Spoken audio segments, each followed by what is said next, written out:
everyone, खुलुमलायबाय नोंथांमोनखौ आंनि चेनेलाव बयखौबो बरायफिननाय जाबाय आसा खालामो बयबो मोजाङै दङ आरो आंबो मोजाङै दङ ओमफ्राय आं बिराद गोबाव जाबायमोन ब्लग लाबोयो आरो दिनै फिन खनसे लाबोफिनबाय ओमफ्राय दिनै 2025 नि फार्स्ट दिन आरोना दिनै 8 तारिख जालायलांबाय दिनैसो ब्लग बनायदों ना लास्ट डिसेम्बर ना फार्स्ट 2025 नि जानुवारिनि 1 तारिख आरोना आं ब्लग बनायखायाखै ओमफ्राय दिनै बिदिब्ला आंनि ब्लगखौ नायलांबाय थादो नोंथांमोना tada jangan din देखायलांगोन आरोना ओरैबायदि नै सान्दुंबो गैया जेबो गैया आरोना माने आङो सानसे उन्दुनो होनबाबो उन्दुनो हायो आरोना आं बिदि बोथोराव सान्दुंबो गैथारा एखेबारे सिगां आङो ब्रास खालामग्रोना लानोसै आरोना 9:30 जाबाय आरोना दा एमानबो फुं नङा देहा गाइस दै बायना लाखिदो जोंहा माथो उपायना दै बायाबा बिदिनो सोलिखायो मालाय जोंना दै बायाबा जाखायानो नै गाइस जोंना कलगेटबो गैला नै हाखावना दोनदो नैयाव माबानांगोनसो बक्स फिसा दामना लादो आरोना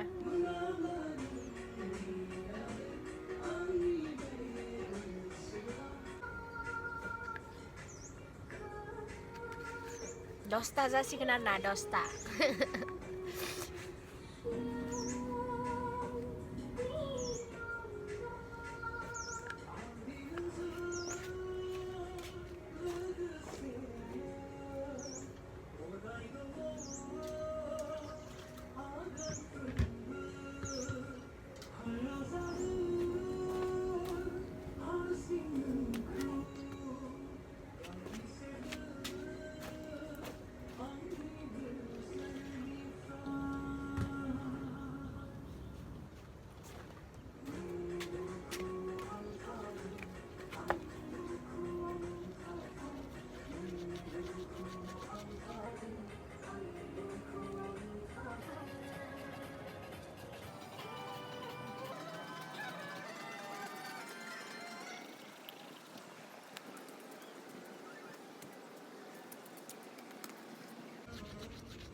थान्दाथार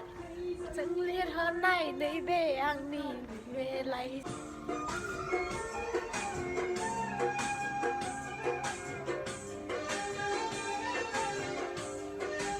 दैया बिसिनाबो थिखाङाखै आंना गभार्नमेन्ट कलेजाव फरायनाय आदा थिफुथला बबेनि नोंलाय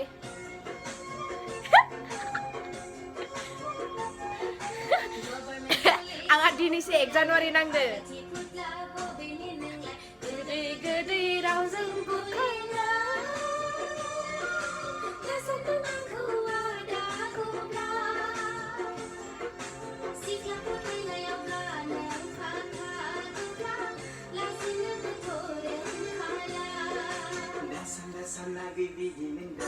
आंनि अननायखौ नंखायनो दासान दासान दासान बिदिनो दासान आंनि अननायखौ नंखायनो दासान सेंग्रा गोसो रायदाव खागोन ना सिखोना नुबाय रायदाव खागोन ना सेंग्रा गोसो रायदाव मोखां सुदोल'सै नै आङो दासो सिखोना नुबाय रायदाव खागोन ना बिबारि Sederani barfunai gelai bitarai Bibari delami sederani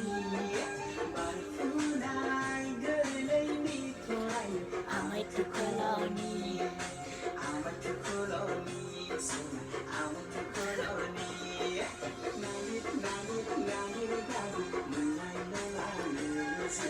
goroम मोनबाय मोसाबाय हारसिंनो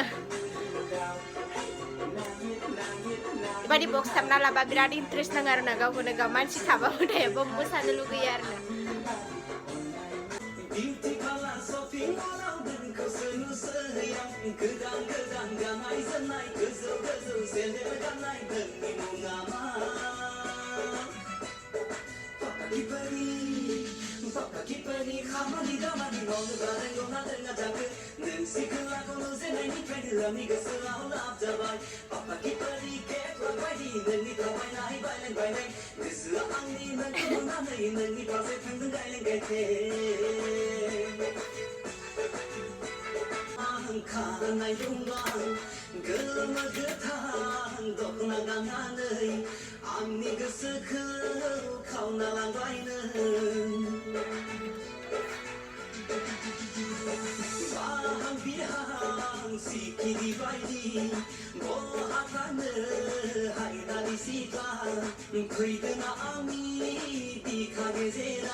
Home जागोन आरो ना सुनानै दोनदों